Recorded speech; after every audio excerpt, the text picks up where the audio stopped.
Mick Fanning and Joel Parkinson returned home from Hawaii after a year on the World Championship Tour. For Parkinson, it was the ultimate prize as he lifted the world title trophy for the first time in his career.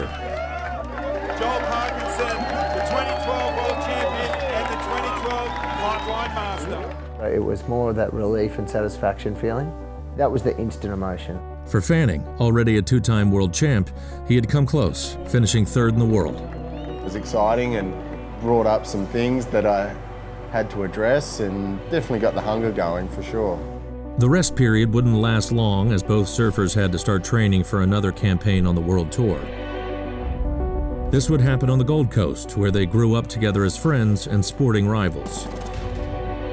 With only a few weeks before the first event of the year, the Quiksilver Pro, the surfers begin their preparations.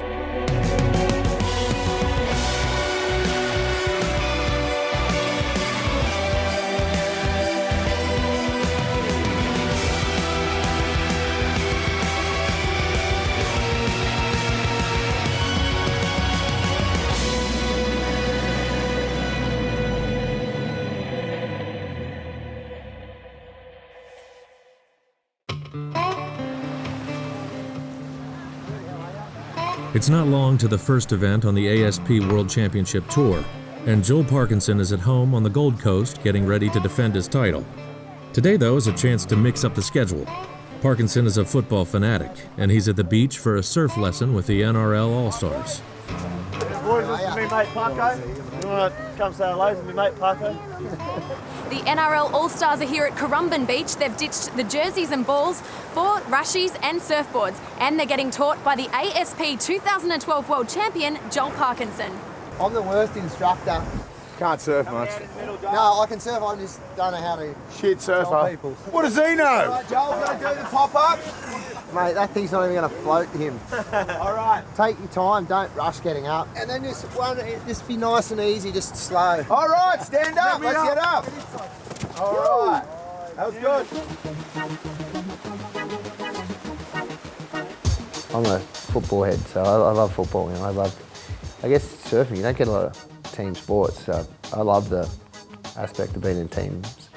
I never really got to do it, you know, so it's something different. I love going up and watching, and it's exciting.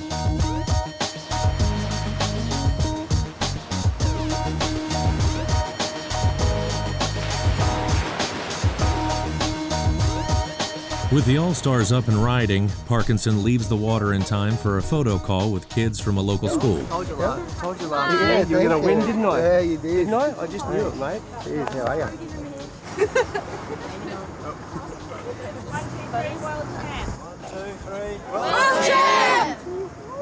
Back to school, and at least you get to do this every twice a week. Yeah, it's great. So, do we have to go to school? I'll give you the day off, I don't care. Oh, you can come surf down the coast with me. I guarantee his answer's no. Bus guy, can we go surfing with him? Parko? No, they got to go to school. The bus doesn't go that way, I don't think, does it? So thank you for spending time with us. No worries, guys. Sweet. We'll have a great year this year, No eh? worries, thanks. Before the start of the new World Tour, both surfers have different schedules. When the waves get good, Parkinson's strategy includes plenty of free surf sessions. Surfing is first and foremost the priority. Even if you're super fit in the gym, you know, if you haven't surfed, you still don't have that surf fitness.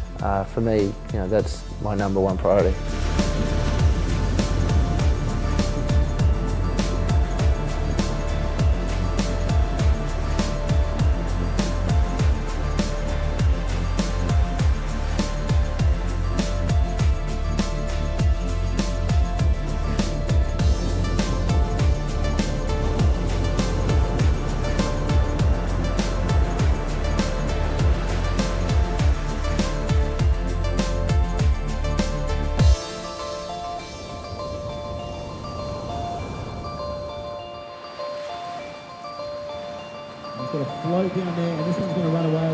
Burley Heads is where one of the warm-up contests for the main tour takes place. Mick Fanning is competing while coach Andy King looks on. It's actually really good training right now, Burley the way it is. This is pretty much going to be identical to Snapper, except probably a little smaller. Snapper cops a bit more swell because it's further around the headland. It's just trying to get some completion and structure to his surfing that's been missing over the last 5 weeks since the season ended. It's a really good hit out just to see on what level you're at and you know, where you can go to and just wake up the dragon. The 5 years that I've been working with Mick, this is the most prepared I've seen him. I've never seen him this relaxed and this comfortable. He really doesn't have a weakness at the moment. Everything's feeling pretty good at the moment, you know, body's feeling good, boards, you know, worked out boards already. Once I got home, you know, for Christmas and everything, the waves were really, really fun around here, so I just surfed.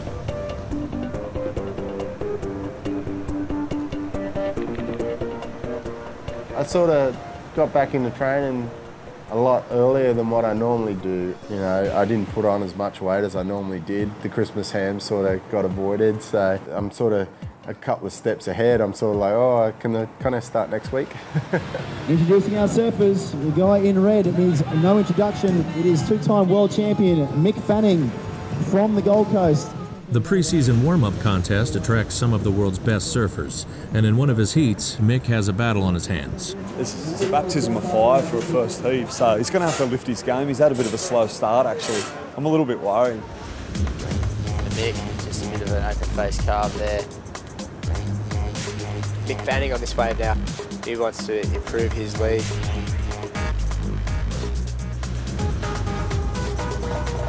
Mick takes the skies, lands that one nice and easy.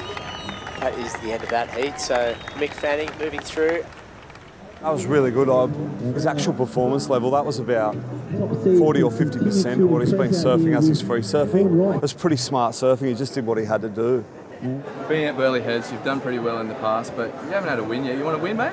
Oh yeah, you know, you go in every event to win. You know, last year was used this event as a bit of a confidence builder. You know, I sort of had a rough year before, and then I don't know, this year everything's feeling pretty good. You know, it's good to you know, put a rashie on and feel those feelings again. Back in 2007, Fanning's approach was win at all costs, a game plan that clinched him the title. I'm competing against Andy Irons and Kelly Slater, and I didn't know how to beat them. This was the recipe that got me heat contest wins, so let's just see if I can sustain that for a full year. He was just absolute machine, just so focused from the get-go, and it's not humanly possible to focus for that amount of time. I was buggered. I was mentally buggered. I was, 2008, I shouldn't have even shown up. When you talk about sacrifices, like, he got to the end of that season and just completely exhausted. His relationships definitely suffered. You sort of get consumed in this little bubble, and it wasn't until the end of the year that I realised how much I really sacrificed and how much my family and friends sacrificed for me too. In 2009, Fanning added a second world title to his list of honors. Two-time ASB world champion, Mr. Mick Fanning. Wanted to find that medium where he could actually enjoy surfing and enjoy a title. You know, I was still fairly serious, you know. I still pull a lot into every event, and I still do, but I sort of just channel my energy a little bit different these days. I guess just as you get older, you sort of get a little bit wiser. You know, you realise you don't have to do everything.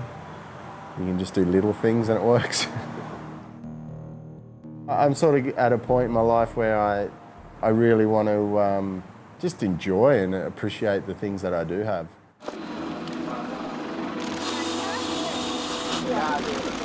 For 12 years, Joel Parkinson has competed on the World Championship Tour of Surfing. After several second-place finishes, finally in 2012, Parkinson clinched the title.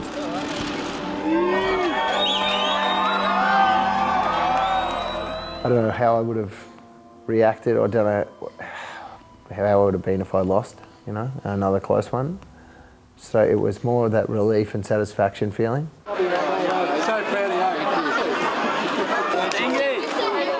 That was the instant emotion. I mean, I think all the rest of it came later. It's now the countdown period to the Quiksilver Pro and the start of the new title race.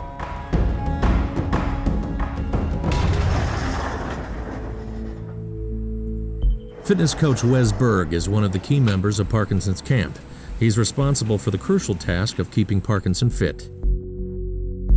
It's an exciting job, it's an amazing job. People say to me, oh, you're so lucky, but it is when you look at it that way, but then you look on the other side, you've got millions and millions of dollars in your hands to make sure that that prize is ready to go.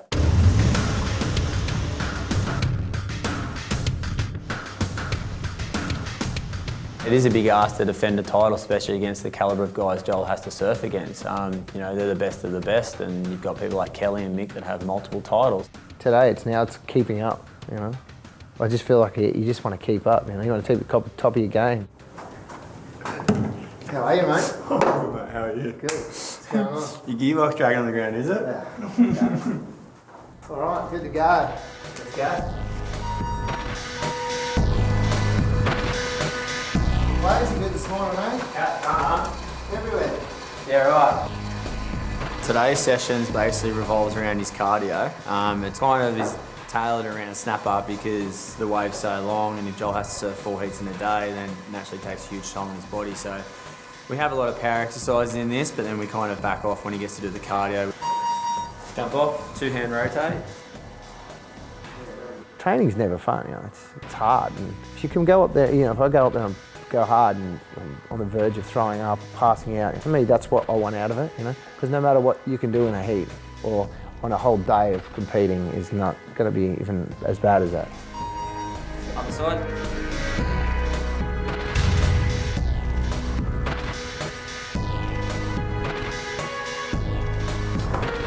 5, 6. It's more of a mental thing, you know. Knowing how far you push yourself. 10, 11. I think purely what drives Joel the most is being the best surfer. He loves that. Like, you're not the best in the world if you're not competitive.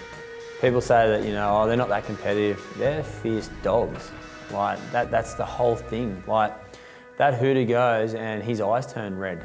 You know, that's what he lives for, that's what he loves. It's pulling on the jersey and knowing that he can go out there and surf better than anyone else in the world is the thing that fuels him. Okay, good job, well done. It's perfect for where he's meant to be at the moment.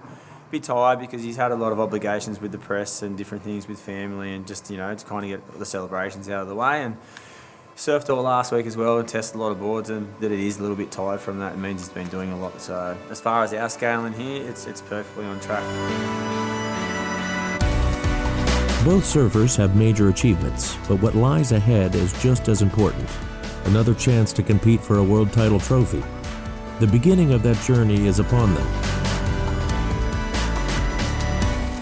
Next time on 21 Days. I think most athletes are all the same. They don't want to go into things half-assed.